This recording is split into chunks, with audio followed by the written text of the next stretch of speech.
예, 하세요. 안녕하세요. 네.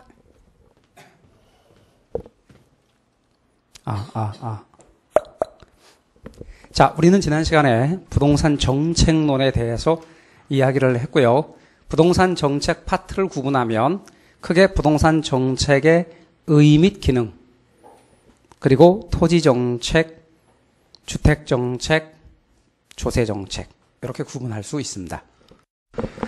근데 부동산 정책이라고 하는 것은 부동산과 인간의 관계가 악화됨에 따라 생기는 문제인 부동산 문제, 이 부동산 문제를 해결하기 위한 공적인 노력 과정을 부동산 정책이다라고 이야기를 하죠. 그런데 이 부동산 정책과 관련해서는 정책의 기능, 즉 정부의 시장 개입과 관련해서 두 가지로 구분했는데요. 첫 번째는 정치적 기능, 두 번째는 경제적 기능이 있었습니다. 정치적 기능이란 사회적 목표를 달성하기 위해서 정부가 시장에 개입하는 것, 경제적 기능이란 시장의 실패를 수정하기 위해서 정부가 시장에 개입하는 것이었습니다. 무주택 서민에게 임대주택을 공급하고자 정부가 시장에 개입했다면 이것은 정치적 기능의 수행입니다. 그런데 시장의 실패를 수정하고자 개입했다면 이것은 경제적 기능의 수행인 거죠.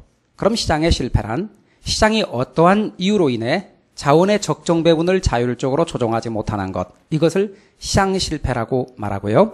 시장 실패의 원인은 첫 번째는 불안정 경쟁, 두 번째는 규모의 경제도 거기에 해당될 수 있습니다. 그리고 외부 효과의 존재, 공공재의 부족 문제, 정보의 불안전 및 비대칭성 문제, 이런 것들이 시장 실패의 원인이 되었습니다. 시장 실패와 관련해서 그런 내용들 아시고, 공공재란 사적재, 민간재와 대응되어지는 것으로서 소비의 비경합성과 비배제성을 갖고 있는 재와, 그래서 수익자 부담의 원칙이 지켜지지 않아서 무임승차 문제가 발생하여 시장에 맡기면 필요한 만큼 공급되지 못한다. 과소 생산되기 때문에 시장에 실패합니다. 국방, 치안 이런 것들이 대표적인 공공재입니다. 그 밖에도 소방이라든가 또는 공공재 성격을 지니는 것이 산림이나 이름난 명승지도 공공재의 성격을 지닌다라고 이야기를 하죠. 외부 효과란 다른 말로 외부성이라고 하는데 토지의 특성, 부동성과 인접성과 관련이 있으며 기억해야 될 키워드 세 가지는 첫 번째는 거래 당사자가 아닌 제3자, 두 번째는 의도하지 않은, 세 번째는 시장을 통하지 않고. 그런데 이것들은 주변 환경과의 관계에서 오는 것이었습니다. 그래서 외부란 말은 시장의 외부라는 의미로 사용되는 말이었고, 이로운 외부 효과로서는 정의 외부 효과, 해로운 외부 효과로서는 부의 외부 효과가 있었습니다. 정의 외부 효과는 대표적인 예가 어떤 것을 예를 그때 이제 강의 시간에 예를 들었냐면 과수원과 양봉업의 경우를 예를 들었어요. 여러 가지가 있지만 또 부의 외부 효과의 대표적인 예로는 양식업과 공장 폐수의 경우를 예를 들 수 있습니다. 그러면 정의 효과는 사적인 비용과 사회적 비용을 보았을 때 사적 비용이 사회적 비용보다 크다. 사적 비용이 크기 때문에 과소 생산, 과잉 가격으로 인해서 시장의 실패. 정부는 사적 비용을 낮추는 정책을 써야 되기 때문에 보조금 지급, 조세 경감, 규제 완화 정책을 통해서 이를 해결하고, 부의 효과는 사적 비용이 사회적 비용보다 낮아서 문제니까 과잉 생산, 과소 가격으로 인해 시장이 실패합니다. 따라서 정부는 사적 비용을 높이는 정책인 조세 중과, 환경부담금 부과, 지역주구제 실시를 통해서 이 문제를 해결합니다. 정해부 효과는 빈피와 부해부 효과는 냄비 현상과 관련이 있습니다.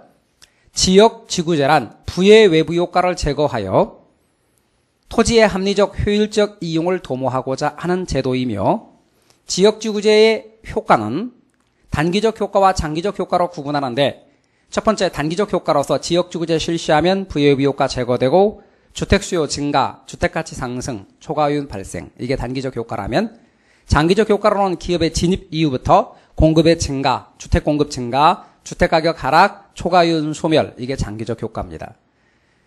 지역지구제와 독점의 문제를 이야기해보면 지역지구제와 함께 독점의 문제가 나오는데, 사전적 독점에서만 초과이윤이 발생하고 사후적 독점에서는 초과이윤 문제가 발생하지 않는다. 지역지구제의 문제점으로서는 첫 번째가 다른 지역과의 경직성 문제가 나타나며, 두 번째는 지역 간 형평성 문제를 야기한다라고 이야기를 했습니다. 주택정책의 경우를 구분해보면 크게 주택정책의 경우는 임대주택정책과 분양주택정책으로 구분해서 임대주택정책에는 분양가 규제, 임대료 규제, 임대료 보조, 그리고 공공주택정책 요 세 가지가 임대주택정책이라면 분양주택정책에는 분양가 규제, 분양가 자유라 대표적인 두 가지를 예를 들었습니다.